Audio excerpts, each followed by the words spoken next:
End of course अभी जब हम करेंगे आपको और क्लियर होगा।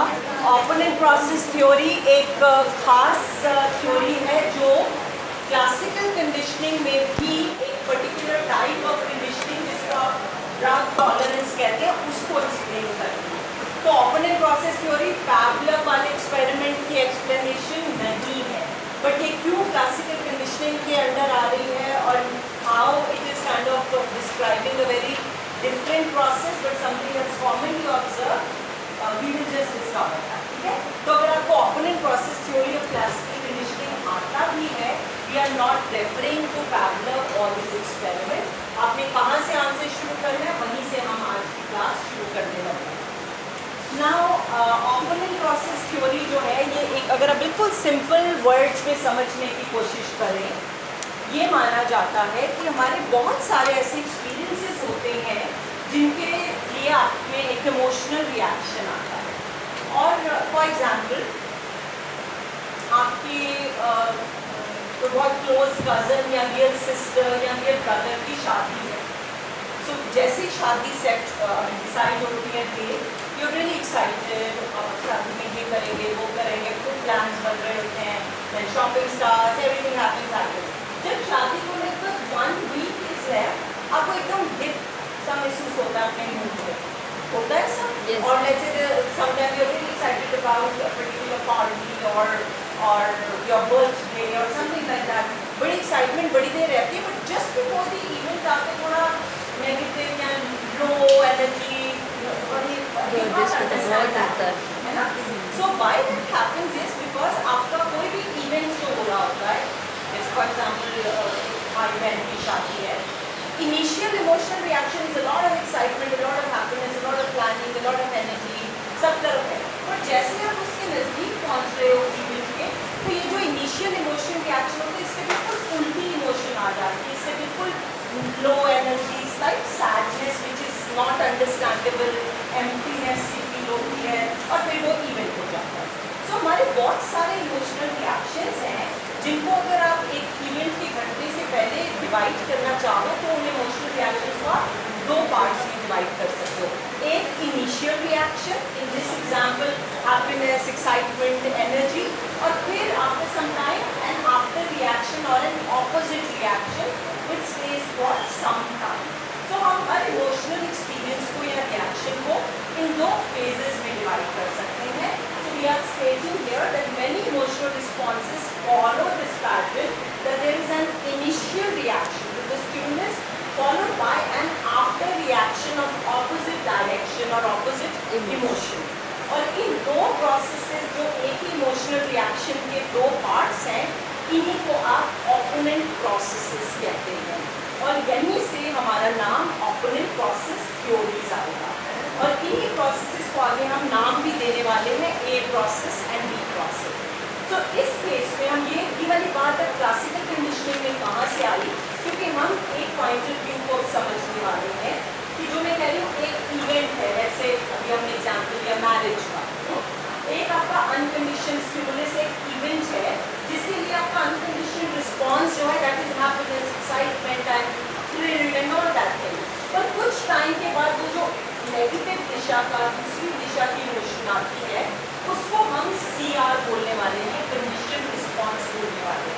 अभी देखेंगे जब एग्जाम्पल के साथ, एक्सपेरिमेंट के साथ, तो आपको समझ आएगा और मैं आपको इस स्टेटमेंट पे वापस भी लेके आऊँगी that your conditioned response now in these experiments will take an opposite direction और ऑपोजिट फॉर्म और it will be completely opposite that of the UR, right. आपका जो भी अनकंडीशनड रिस्पॉन्स है उसके उलट रिस्पॉन्स भी आप ऑब्जर्व करने वाले हैं, जिसको कि हम CR कहेंगे या कंडीशनड रिस्पॉन्स कहेंगे।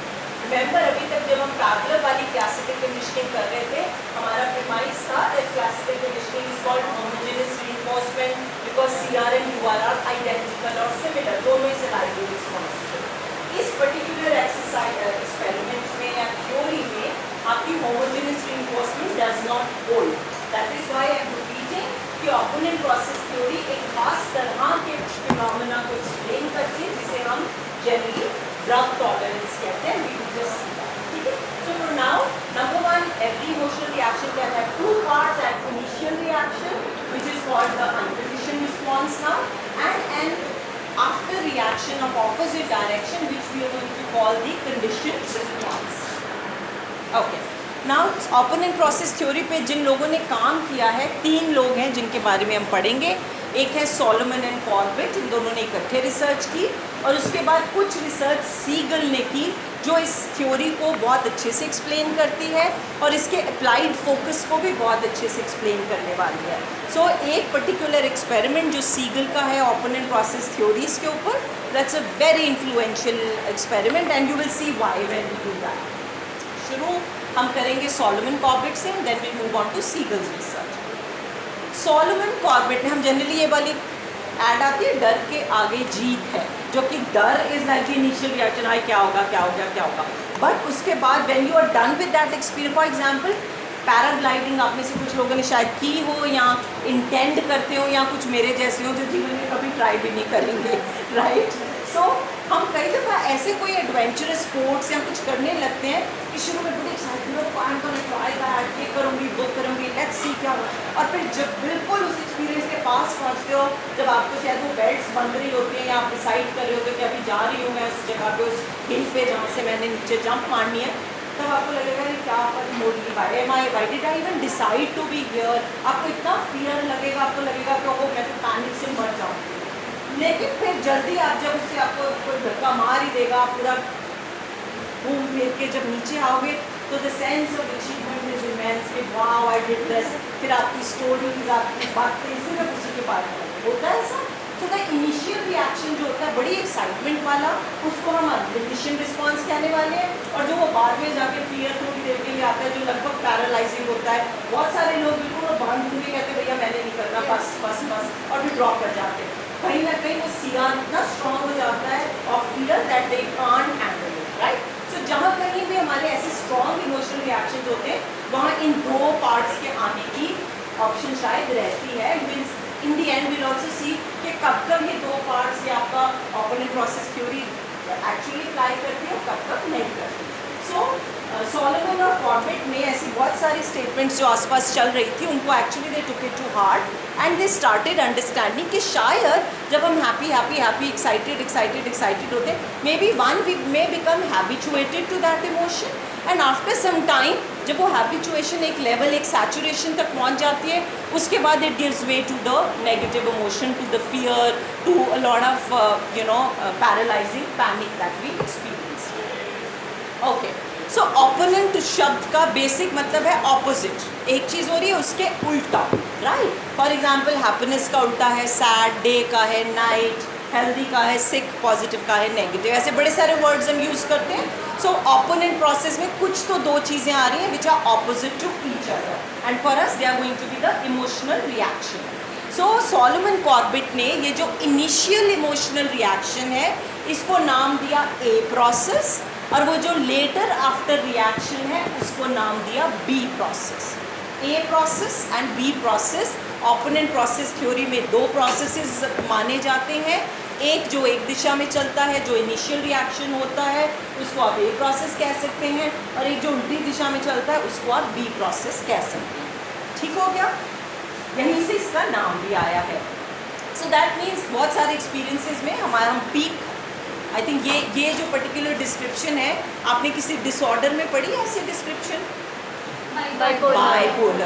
Why we used to call it bipolar? Because extreme euphoria, happiness without any real reason, and extreme sadness without any real reason. Really, किसी अच्छी बात पे खुश होना is not main, है ना. अगर आपका रिजल्ट आया और आपने टॉप किया है, अच्छे आप खुश हो, तो वो तो एक एक्चुअल अप्रोप्रिएट इमोशनल रिएक्शन है. लेकिन बहुत बार ऐसा भी होता है कि आपको maybe I think I want to save that example for a little later. So the point here is that we run in a lot of our emotions from peak to plateau to down there to the deepest point. So opponent process theory के हिसाब से जो भी पहले process आ रहा है उसको आप ए प्रोसेस कहेंगे, और जो लेटर आ रहा है और उल्टी दिशा का है उसको हम बी प्रोसेस कहने वाले हैं. अब ये कुछ हम एग्जाम्पल्स की बात करें कि एक बच्चा अच्छे से शांति से बैठा हुआ है, अपना कुछ भी काम कर रहा है, और आप उसके सामने एक टेडी बियर लाते हो. वो पहले बच्चा हैप्पी है, ठीक है, नॉर्मल है, टेडी बियर दिया, वो बड़ा एक्साइटेड हो गया, खुश होकर खेलने लग गया, एक्सेट्रा एक्सेट्रा. फिर आपने आके उसे खींच लिया, अब वो बच्चा जो पहले ठीक ठाक चला जा रहा था, उसका इनिशियल रिएक्शन था वेरी हैप्पी, वेरी एक्साइटेड, और फिर जब आपने छीना तो ये नहीं होगा कि वो वापस उसी लेवल पे आ जाएगा, वो नीचे चला गया। दैट मीन्स उसकी वो जो पहले ठीक ठाक नॉर्मल मूड था वो एक्सट्रीम हैप्पीनेस पे गया और फिर एक्सट्रीम सैडनेस पे चला गया, जैसे ही आपने उससे कोई चीज़ खींच ली। होता है ऐसा? नॉर्मली होता है। सो दैट मीन्स ये जो नॉर्मल हैप्पीनेस थी, नॉर्मल उसका मूड था, जैसे टॉय आया वो हाई पे चला गया, और जैसे टॉय वाज टेकन अवे वो लो पे चला गया, और थोड़े समय के बाद वो वापस उसी पे आ जाएगा, बेचारा भूल जाएगा बच्चा टॉय को, है ना। अक्सर भूल जाते हैं, कभी कभी मांगते हैं दोबारा दोबारा, बट अक्सर भूल जाते हैं। सो मैं ये एग्जाम्पल डायरेक्टली आपके ओपनिंग प्रोसेस से रिलेटेड नहीं है, बट द पॉइंट इज़ कि जब भी कोई गतिविधि, कोई एक्टिविटी, कोई इवेंट होती है, it automatically evokes a response in us, और जनरली जो एक दिशा का रिस्पॉन्स है उसके बाद दूसरी दिशा का रिस्पॉन्स भी आ सकता है, depending on what is going to happen. Then the next point is about the adventure sports. I think I've just discussed this कि just before you're taking that thing, आपको बहुत एक्सट्रीम पैनिक फियर होता है और आपको लगता है कि आफत ले लिया और बस कर दिया, but then once you accomplish that you are happy again and you feel extremely accomplished. So यहाँ तक सोलोमन कॉर्बेट बड़ा क्लियरली बता रहे थे कि भैया जहाँ किसी इवेंट का एक इमोशनल रिएक्शन है, उसमें आपके शुरू के रिएक्शन के ऑपोजिट रिएक्शन लेटर आ जाता है। शुरू के इनिशियल रिएक्शन को आप UR भी कहेंगे या आप A प्रोसेस कहेंगे, और जो पीछे वाला रिएक्शन है उसको हम B प्रोसेस कहेंगे और CR कहेंगे। पर अभी तक लोगों को ये U और CR की कहानी नहीं समझ आ रही थी, आपको भी शायद नहीं समझ आ रहा होगा कि अब U और CR क्यों घुसा रहे हो, अब A B तक तो ठीक है। ये चीज़ एक्सप्लेन की हमारे को सीगल की रिसर्च, और सीगल ने सिर्फ CR नहीं बोला, he is gonna call this compensatory CRs। Why? Will just look at that. तो सीगल का एक्सपेरिमेंट समझना ज़रूरी है, उसमें आपको कहीं पे कोई प्रॉब्लम होती है, नहीं समझ आता, प्लीज़ आस्क मी। नाउ उनका इंटरेस्ट बेसिकली इस चीज़ पे था कि बहुत सारे ड्रग्स या बहुत सारे substances, even alcohol for that matter, आप देखेंगे शायद कैफीन और लोगों को फूड एडिक्शन की होती है, पर यहाँ पर हम ड्रग्स की बात ज़्यादा करेंगे क्योंकि फूड को हम उतना एडिक्शन की तरह नहीं देखते। आप ओवर ईट अंडर ईट करते हो, but none of us really feels that I am addicted to food person. आजकल बड़े सारे न्यूट्रिशनिस्ट कह रहे हैं that we are addicted to wheat और हमें छोड़ देना चाहिए, we are addicted to milk and milk products, हमें छोड़ देना चाहिए। वो बिल्कुल अलग कहानी है, वो कुछ न्यूट्रिशन और डाइटरी उसके कारण है। यहाँ पर हम खास बात करने वाले हैं ड्रग्स की।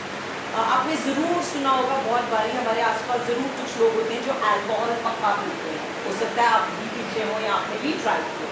जब लोग अल्कोहल शुरू करते हैं पीना, पहली बारी सोचे जब किसी ने भी अल्कोहल कोशिश की हो या ट्राई की हो या बड़ी एक्साइटमेंट के साथ सोचा होगा कि एक बार आज पी के देखते हैं होता क्या।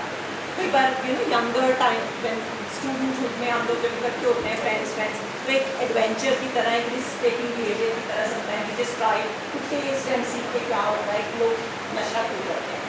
So lot of times when people start taking alcohol, तो फॉर एग्जाम्पल उन्होंने बिल्कुल थोड़ी सी a few drops पी के देखा कि क्या होता है, only to experience that out of excitement, out of curiosity।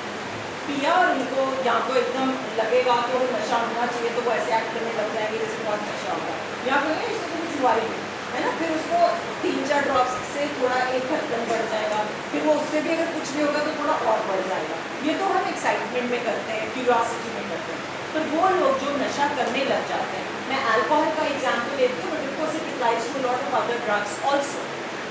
तो क्या करते हैं, जो कोई बंदा नशा करता है वो पहले दिन में भी 10 ml अल्कोहल उसमें, और उसको लगा के जनरली जब लोग नशा करते हैं, चाहे अल्कोहल हो या ड्रग्स हो, अगर आप मुझे पूछोगे कि आप क्यों पीते हो तो क्या जवाब देते हैं? रिलैक्स हो जाते हैं या स्ट्रेस ख़त्म हो जाता है। कई लोग कहते हैं मुझे बड़ी हैप्पीनेस हो जाती है, उसके बाद मैं बड़ी किसी से भी बात कर सकती हूँ, अनइनहिबिटेड हो जाते हैं। तो लोगों के अलग अलग मोटिव्स होते हैं। तो जब कोई बंदा फॉर एग्जाम्पल कहता है कि मैं रिलैक्स हो जाता हूँ शराब पीकर, तो उसे पहले दिन 10 ml पी शराब और उसको लगा कि मैं रिलैक्स होगा, वो एक हफ्ते तक 10 ml पीते रहे और उनको हर रोज़ लगता था किसी शराब पी के आई एम रिलैक्स। पर अब देखोगे 8वें दिन वो वही 10 ml पिएंगे और उनको लगेगा कुछ हुआ ही नहीं, तो वो 10 से ग्रेजुएट होकर 20 पे आ जाएंगे। अब वो 20 ml पिएंगे, हाँ वो थोड़ा शायद कम ही था, अब मैं को थोड़ा और पीता हूँ, तो अगले 4-5 दिन 20 ml पिएंगे और उनको बड़ी रिलैक्सेशन मिलेगी। फिर उसके बाद छठे दिन फिर वो 20 ml भी नहीं कारगर होगा, तो वो 20 से 30 पे जाएंगे, या हो सकता है सीधा 60 पे चले जाएं, क्योंकि अब उनका चाका खुल चुका है ना। So anything can happen, but the point is कि वो डोज ऑफ अल्कोहल जो पहले उनको एक रिलैक्स रिस्पॉन्स के लिए इनफ होती थी 10 ml की डोज, धीरे धीरे वो काम नहीं करती, तो बंदे को अपनी डोज बढ़ानी पड़ती है उतना ही रिलैक्स रिस्पॉन्स पाने के लिए। और ये माना जाता है कि ये जो प्रोसेस है इसको हम कहते हैं ड्रग टॉलरेंस, कि मेरी बॉडी जो पहले 10 ml अल्कोहल को मेटाबोलाइज कर रही थी और उससे रिलैक्स रिस्पॉन्स दे रही थी, अब मेरी बॉडी उसको टॉलरेट कर रही है, और अब उसी रिस्पॉन्स के लिए मुझे उस ड्रग की या उस अल्कोहल की क्वांटिटी को बढ़ाना पड़ेगा। तभी करके कहा जाता है कि आप लोग जब, बहुत सारे लोग कहते हैं कि मैं हमेशा थोड़ी पीने वाली हूँ, मैं तो कभी थोड़ा थोड़ा पीऊँगी, कभी कभार पीऊँगी, but you really don't know कि कब हम ऐसे कभी कभी पीने ओकेजनल ड्रिंकर से अब्यूज तक पहुँच जाते हैं, इंटॉक्सिकेशन तक पहुँच जाते हैं। So one really needs to watch all these addictive substances before we get into that. So इस प्रोसेस को हम कहते हैं ड्रग टॉलरेंस। तो सीगल ने अपनी जब रिसर्च शुरू की तो वो ड्रग टॉलरेंस के ऊपर स्टडी कर रहे थे। अभी तक उनको कुछ नहीं पता था कि मैं कहीं एक क्लासिकल कंडीशनिंग में घुसने वाला हूँ या CRU की बात करने वाला हूँ।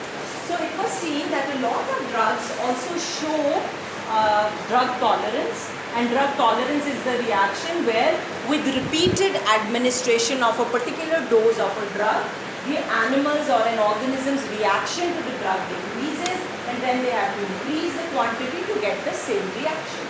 इस प्रोसेस को हम ड्रग टॉलरेंस कहते हैं। आपने ज़रूर BA में और 3rd ईयर में अल्कोहल अब्यूज या पढ़ा है कोई ड्रग अब्यूज के बारे में। तो ड्रग टॉलरेंस जनरली सबने सुना होगा, सुना नहीं होगा तो ऑब्जर्व तो पक्का ही किया होगा किसी ऐसे इंसान ने जो शराब या किसी तरह का नशा होता है। शुरू छोटी डोज से करते हैं और बढ़ाते बढ़ाते उसको काफ़ी बढ़ा लेते हैं, तब जाके उनको सेम असर मिलता है। सो इनिशियली फॉर एग्जाम्पल जो हेरोइन यूजर्स हैं वो क्या करते हैं, जब हेरोइन लेते हैं अगर उनको पूछा जाए कि आप क्यों लेते हो तो उनका एक पॉइंट होता है कि सुरूर के लिए। Typical word at least in north India सुरूर मिलता है या अलग ही हाई मिलता है। These are the kind of words that people use. So that is basically that is indicative of pleasure, right. Heroin लोग भी लेते हैं कि मुझे कोई पेन, कोई दर्द, कोई दुख दर्द अपने जीवन का जो मैं बोझ में दबी होंगी वो नहीं महसूस होता, एंड आई फील दैट मैं बिल्कुल रिलैक्स हो जाती हूँ, लाइट हो जाती हूँ, अलग जोन में पहुँच जाती हूँ, सुरूर बहुत होता है। तो लोग जब शुरू करते हैं हेरोइन अगेन में भी 10 mg के साथ शुरू किया, आप देखेंगे धीरे धीरे उनकी डोज बढ़ती जाती है, उनका नशे और जो ड्रग पेडलर्स होते हैं उनका तरीका ही लोगों को मूव करने का ये होता है। वो शुरू में आपको आपकी doses 1 dose 2 dose 3 dose free देंगे, उसके बाद आपको इतनी ज़्यादा धीरे धीरे करके उसकी आदत पड़ जाएगी that you will do anything to get that dose, और मे बी जब आप बढ़ाते जाओगे टॉलरेंस के कारण तो वो आपको और पैसे आपसे मांगते हैं। बहुत सारे बच्चे जो ड्रग पेडलर्स के चक्करों में फंस जाते हैं, हमने कुछ बहुत सारे ऐसे केसेस सुनते हैं जहाँ पे कोई बच्चे पकड़े गए या कोई पेडलर पकड़ा गया, कि कुछ फेमस केसेस तो सुने हैं हमने पिछले कुछ सालों में, जो शाहरुख खान का बेटा पकड़ा गया था। बॉलीवुड के बहुत सारे केसेस आते हैं, बट अदरवाइज भी आप देखेंगे हमेशा इनिशियल कुछ डोजेज कम कॉस्ट पे या इजीली एक्सेसिबल होती हैं, और बाद में जब ज़रूरत बन जाती है, जब एसेंशियल हो जाता है, a lot of drug addicts also hit their parents. They have committed murder of their family members only to get that money for that next dose. So it becomes so compelling physiologically, और वो dose बढ़ती जाती है। तो इसलिए आप अगर किसी को जानते हो जो ड्रग्स लेता है या खुद किसी तरह का नशा करते हो, you are invaluable. Don't do this to yourself. Please, उससे जितना जल्दी हट जाओगे आप अपने आप को प्रिजर्व करोगे, and all our relationships, you are invaluable to all of them. So think about them and don't get it there. But coming back to operating process, so the same dose will not produce the same amount of pleasure that heroin was giving earlier. So the person keeps on increasing the dose, उनकी addiction भी बढ़ती है और उनकी dose भी बढ़ती है। अब इतनी बात में भी कॉम्पनसेटरी सीआर्स नहीं आए।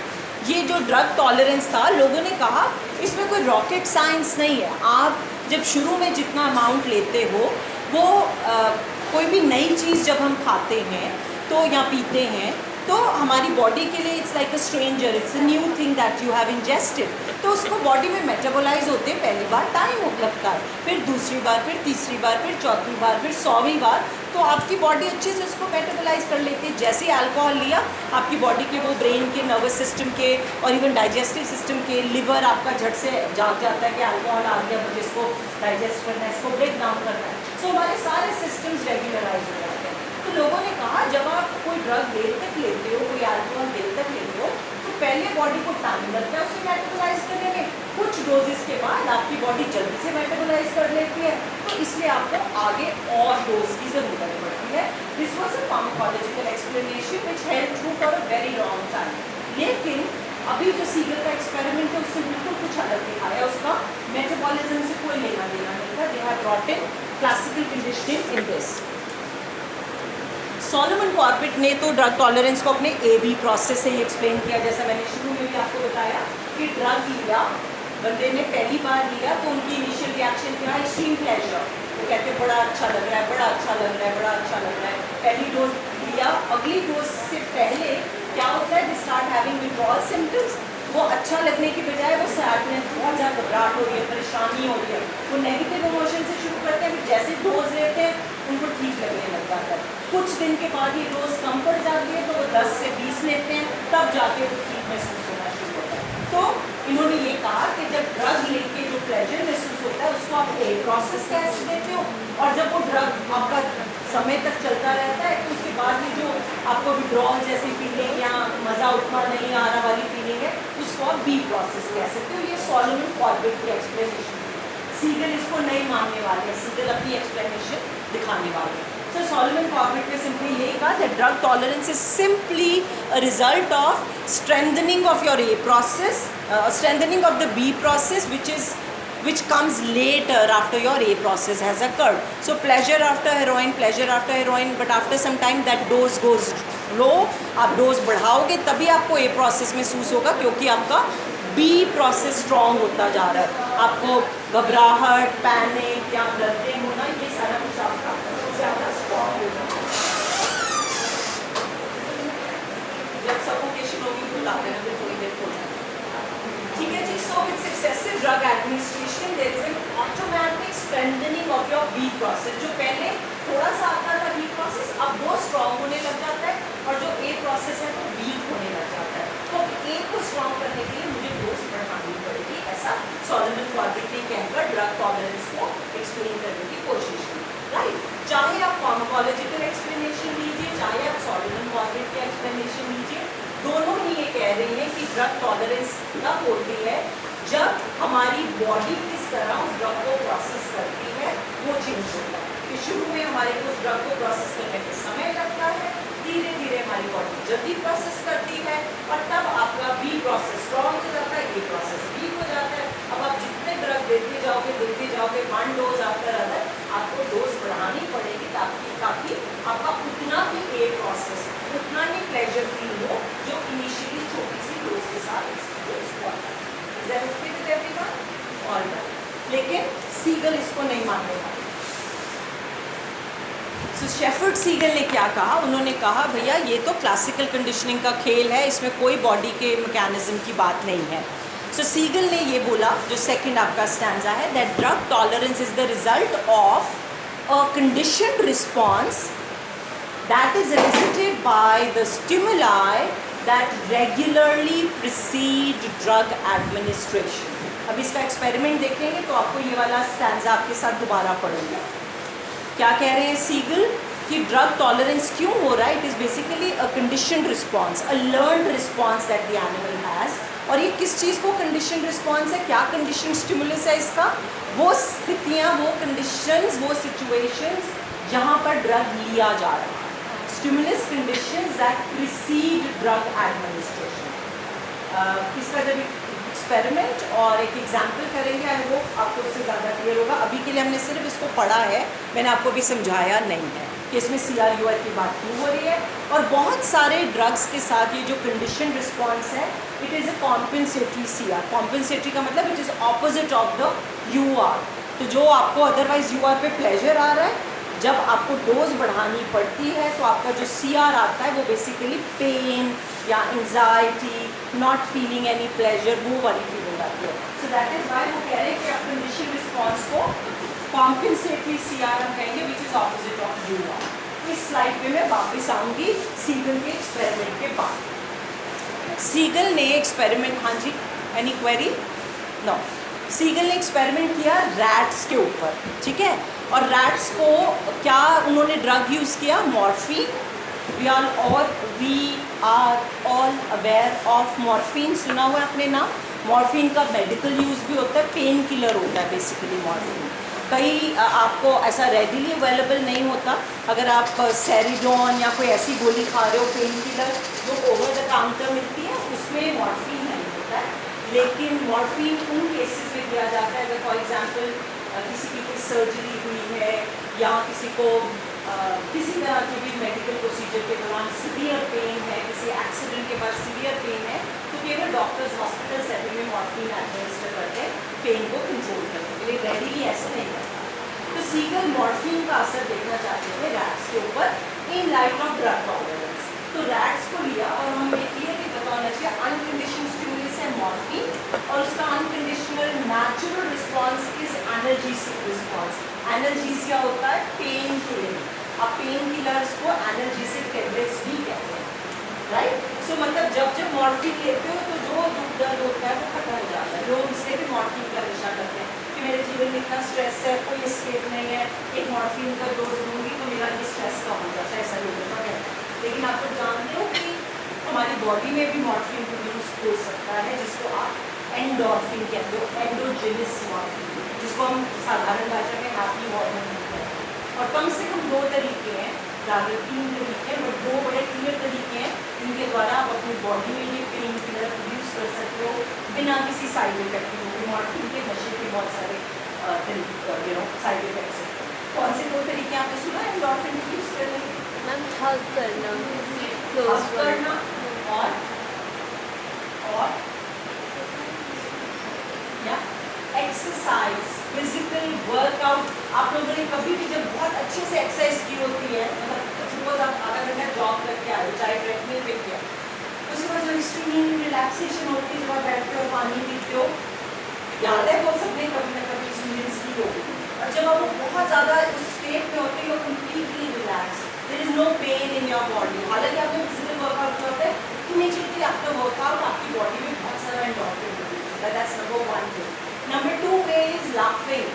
कभी कभी ऐसा हुआ होगा क्लास में जरूर कि आपको इतनी हंसी छूटती है, आप इतना गिगल कर रहे हो, टीचर घुटना मारते जा रहे हो, बोल के आपको हंसते हंसते हंसते और खुद देखा क्या बहुत मज़ा आया क्लास में. क्लास का मज़ा नहीं आया, हंस के मज़ा आया. You know, because whenever you laugh there is again a lot of morphine produce, endogenous morphine. Hugging से हम ऑक्सीटोसिन प्रोड्यूस करते हैं जो भी इवेंचुअली एंडोर्फिन को करता है. So when you hug somebody, जब आप फिजिकली क्लोज होते हो किसी के, आप किसी को I think hugging is like जैसे आपको जब हम परेशान होते हैं, स्ट्रेस होते हैं, अगर आपको एक अच्छी हार्टफुल चंगी वाली जबकि मिल जाए, नथिंग टू डू दैट, वो ऑक्सीटोसिन बढ़ाता है जो इवेंचुअली आपको हैप्पीनेस की तरफ लेके आता है. तो ऐसी बहुत सारी छोटी छोटी टेक्निक्स हैं जिनके द्वारा हम ये कर सकते हैं. हमें नशे की कोई ज़रूरत नहीं है. तो say no to drugs always. Okay, so यहाँ पे क्या क्या सीख रहे हैं? US लिया मॉर्फिन, और उन्हें क्लियरली पता था कि पेन किलर इफेक्ट है. जब US लिया जाएगा तो बंदे को दर्द का एहसास कम हो जाएगा. ठीक हो गया. तो सीगल ने ये दिखाने के लिए कि किस तरह से एनिमल का ये जो US UR का रिलेशनशिप है वो ड्रग टॉलरेंस के कारण बदल जाएगा, उन्होंने अपने एक्सपेरिमेंट में कई सारे ट्रायल्स किए. 3 ग्रुप्स लिए रैट्स के. पहला ग्रुप जिसको उन्होंने कहा कंट्रोल ग्रुप, दूसरा एक्सपेरिमेंटल ग्रुप 1, तीसरा एक्सपेरिमेंटल ग्रुप 2. क्या किया रैट्स को? अब क्योंकि हम मॉर्फिन ले रहे हैं और हमें पता है मॉर्फिन नामक अनकंडीशन स्टिमुलस के लिए जो अनकंडीशन रिस्पॉन्स है दैट इज़ पेन किलिंग, है ना. तो अब रैट को दर्द भी देना पड़ेगा. हाँ, इसीलिए आई थिंक बहुत सारे एनिमल राइट्स वालों ने अभी सारे एक्सपेरिमेंट्स के काफ़ी खिलाफ बात की कि भैया आपने बहुत अत्याचार कर रहे हो एनिमल्स पे. पर शायद ये ना होते तो हमें बहुत सारी हमारी डिस्कवरीज ना होती. I am not trying to justify, लेकिन whatever is a fact is a fact, है ना. सो क्या किया, दर्द देने के लिए एक खास तरह के अपरेटस पे लेके गए जिसमें एक मेटल की प्लेट होती थी और उस प्लेट को बहुत गर्म करते थे, 54 डिग्री सेल्सियस पर उसको तपा देते थे प्लेट को। अब हम सबको पता है कोई भी गर्म चीज़, हम सबका कभी ना कभी प्रेस पे हाथ लगा होगा या तवे पे, कढ़ाई पे, किसी भी गर्म चीज़ पर कितनी गर्म होती है, एकदम ये रिएक्शन होता है। तो अब जो रैक है जब उसको इस प्लेट के ऊपर रखा जाएगा तो वो कुछ समय उसको टॉलरेट करेगा, जैसे ही जाएगा वो एकदम खटखटाने नहीं लगेगा। वो रैक जो क्या उसका क्या रिएक्शन था ये बताने का बेचारा इंटरव्यू करके तो हम पूछ नहीं सकते कितना दर्द हो रहा है, 0 to 10 पे रेट करो। तो इन्होंने क्या मैकेनिज्म किया कि रैक जब उसके ऊपर जाता है 54 डिग्री सेल्सियस की तपती हुई मेटालिक प्लेट पे, थोड़ी देर के बाद वो अपने आगे के दोनों पॉज को लिक करने लग जाता है, चाटने लग जाता है। कुछ जलता है तो हम भी ऐसे कहते हैं ना, 1 सेकेंड के लिए जिस लिक से ज़्यादा अपना फूट लगा के उसको थोड़ा ठंडा करने की कोशिश करते हैं जो इतना जला होगा। तो सेम रिस्पॉन्स शायद रैक को दिखा रहा है कि उसके जो पैर उसके ऊपर जल रहे पर बेचारा फ्री नहीं है ना। तो सीगल ने क्या किया, जब उस पर रखा वो नोट करने लगे, जैसे ही रैक को उस पर बिठाया स्टॉप वॉच ऑन, और वो कितनी देर के बाद अपने पॉज को लिक कर रहा है, मतलब कितनी देर उस दर्द को सह सकता है वो पॉज लिक लेटेंसी।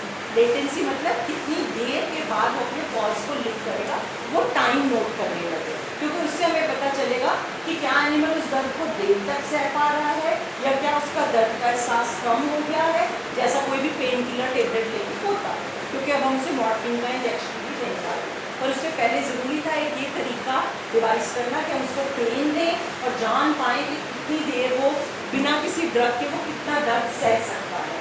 तो उन्होंने क्या किया, रैट्स को लिया, उनको मेटल प्लेट पे रखा जो वो डिग्री तक था।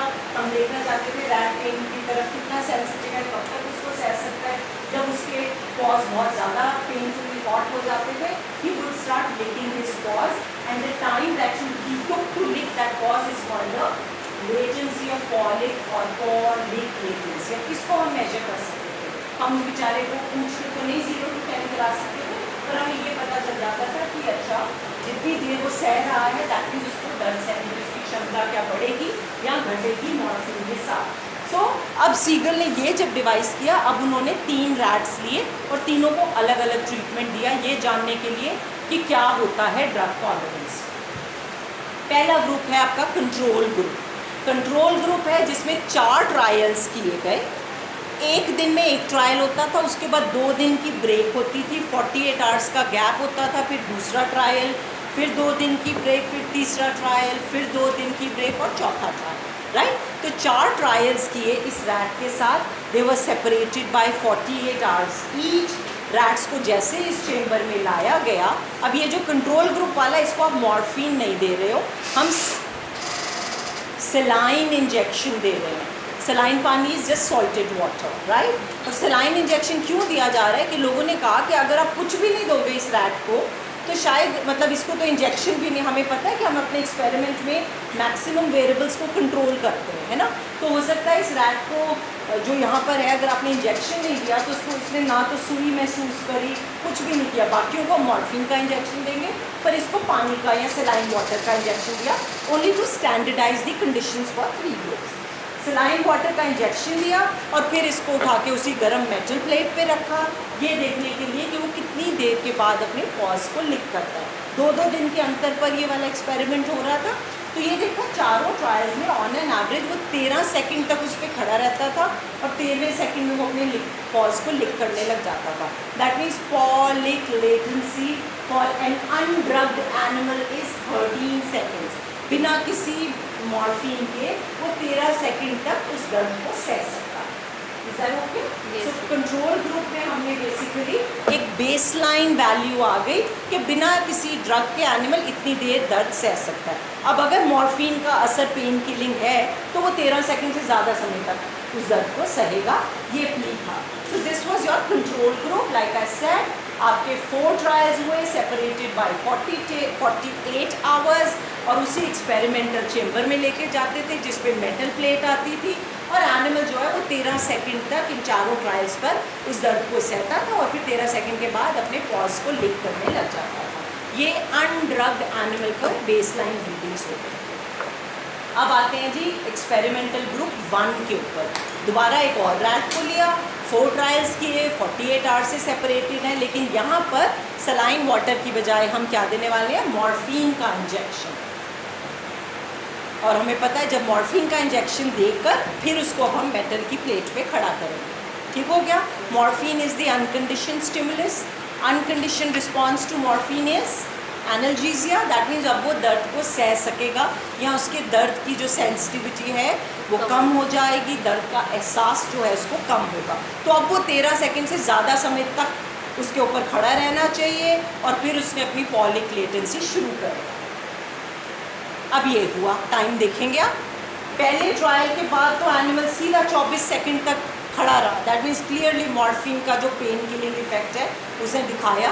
जो वो 13 सेकंड में अपने पॉज को लिक करने लग जाता था, अब वो 24 सेकंड तक उस दर्द को सहा और फिर पॉज लिक उसने शुरू किया। सेकंड ट्रायल में ये 24 से घटकर 17 सेकंड, तीसरे में लगभग 13 सेकंड के बराबर जो अनड्रग्ड एनिमल था 14 सेकंड, और फोर्थ ट्रायल पे सिर्फ 11 सेकंड्स ही वो वहाँ पे रहा और उसने पॉज को लिक करना शुरू कर दिया। ये आपको रीडिंग समझ आए? वैसे ही जैसे पिछले वाले में चारों बारी 13-13 सेकंड था, अब पहले वाले में तो उसने दिखाया एनाल्जेसिया के ज़्यादा समय तक दर्द सह रहा है, दूसरे में भी कुछ ज़्यादा समय तक दर्द सहा, पर तीसरे और चौथे आते आते लगभग वैसा ही बन गया। वो चौथे में तो उससे भी बुरा उसकी परफॉर्मेंस रही कि 11 सेकंड तक भी वो दर्द को नहीं सह सका, हालांकि उसको मॉर्फिन की वही डोज मिली थी जो पहले ट्रायल पे मिली। अब यहाँ पे क्लियरली लग रहा है उसको ड्रग टॉलरेंस डेवलप हो गई है। यहाँ पर ठीक था, यहाँ पर ठीक था। अब अगर उसे 24 सेकंड तक दर्द सहना है तो आपको वो जितना भी आप अगर पहले मॉर्फिन 10 mg दे रहे थे तो अब आपको थोड़ा बढ़ाना पड़ेगा, राइट। सो यहाँ तक तो यही लग रहा था कि जो इनिशियल ए प्रोसेस था, बाद में बी प्रोसेस आ गया। इनिशियली एनाल्जेसिया था, बाद में हाइपर एल्जेसिया आ गया, इंक्रीज सेंसिटिविटी टू पेन। उल्टी बात आ गई। Your understanding? एनाल्जेसिया मतलब decrease sensitivity to pain, hyperalgesia मतलब इंक्रीज सेंसिटिविटी टू पेन। छोटी सी बात के ऊपर उसको दर्द हो रहा है, मतलब जल्दी से दर्द हो रहा है, 11 सेकंड भी नहीं वो उसको उठा पा रहा। पहले बिना किसी ड्रग वाला जो एनिमल था वो लगभग 13 सेकंड तक उठा पाता, राइट। सो अभी तक ये लग रहा था कि हाँ शायद ए बी प्रोसेस सही चल रहा है, जो सोलोमन कॉर्बेट कह रहे थे कि एनाल्जेसिक रिएक्शन है वो डिक्रीज हो गया चौथे ट्रायल तक, और बाद में animal actually increase sensitivity to pain दिखाने लग गया, जिसको हम हाइपर एल्जेसिया कह रहे हैं। और ऐसा लग रहा था ये ड्रग टॉलरेंस के कारण हो। पर कहानी बदलने वाली है क्योंकि थर्ड एक्सपेरिमेंटल ग्रुप में सीगल कुछ और करने वाले हैं। चल सकती हूँ आज तो अभी शुरू, पहली क्लास है आज तो आपकी। ये एक्सपेरिमेंट आज ख़त्म करेंगे ज़रूर, बिकॉज अदरवाइज पूरी कहानी दोबारा डालनी पड़ेगी। सो सेकेंड एक्सपेरिमेंटल ग्रुप में वापस से 4 ट्रायल्स हुए सेपरेटेड बाय 48 आवर्स। एनिमल को मॉर्फिन का इंजेक्शन दिया, लेकिन चेंज क्या किया, जो पहले 3 ट्रायल्स, ये जिन एनिमल्स पे एक्सपेरिमेंट्स किए जाते हैं उनको एक अलग से एनिमल कॉलोनीज क्रिएट की जाती हैं जहाँ पर रियर किया जाता है, खाना पीना सब कुछ आर्टिफिशियल से चेम्बर्स रखे जाते हैं। तो जो पहले 3 इंजेक्शन जो एनिमल जहाँ भी अपने नेचुरल जिस हैबिटेट में रहता है, जिस चेम्बर में कॉलोनी में रहता है, वहीं पर एक वो प्लेट लेके गए कोने पर और उस एनिमल को वहीं पर ले जाके हर बार खड़ा किया जाता था, मॉर्फिन का इंजेक्शन देते थे, वहाँ खड़ा कर देते थे। जैसे पिछले ट्रायल्स चल रहे थे फर्स्ट ग्रुप के एक्सपेरिमेंट के, सेम पहले 3 ट्रायल्स हुए तो वो हुए एनिमल कॉलोनी में, और चौथे ट्रायल में वो उसी एक्सपेरिमेंटल चेम्बर में लैब को लेकर मॉर्फिन का इंजेक्शन सेम रहा, मेटल प्लेट सेम रही, सब कुछ सेम रहा। 48 आवर्स के बाद हर एक ट्रायल हुआ, 4 ट्रायल्स हुए, लेकिन उन 4 में से 3 ट्रायल्स किए एनिमल की कॉलोनी में दिया मॉर्फिन, और चौथा इंजेक्शन दिया एक्सपेरिमेंटल चेम्बर में। ये 3 एनिमल कॉलोनी में हुए, और क्या देखा यहाँ पर एनिमल ने वही किया जो फर्स्ट एक्सपेरिमेंटल ग्रुप वाला कर रहा था। 24 सेकंड, 17 सेकंड, 14 सेकंड, हमें लग रहा है ड्रग टॉलरेंस बिल्ड हो गई, हाइपर एल्जेसिया आ गया। पर चौथा ट्रायल जो एनिमल कॉलोनी से निकाल के एक्सपेरिमेंटल चेम्बर में दिया, वहाँ पर एनिमल 28 सेकंड तक दर्द को सहा। वही एनिमल है जो ये 3 ट्रायल्स में दिखा रहा था ड्रग टॉलरेंस, 14 सेकंड तक थर्ड ट्रायल में रुक रहा था। 48 आवर्स के बाद जब आपने चौथा ट्रायल एक्सपेरिमेंटल चेम्बर में दिया तो उसका वो रिएक्शन 24 से भी बढ़ गया और 28 सेकंड तक उसने पेन को टॉलरेट किया।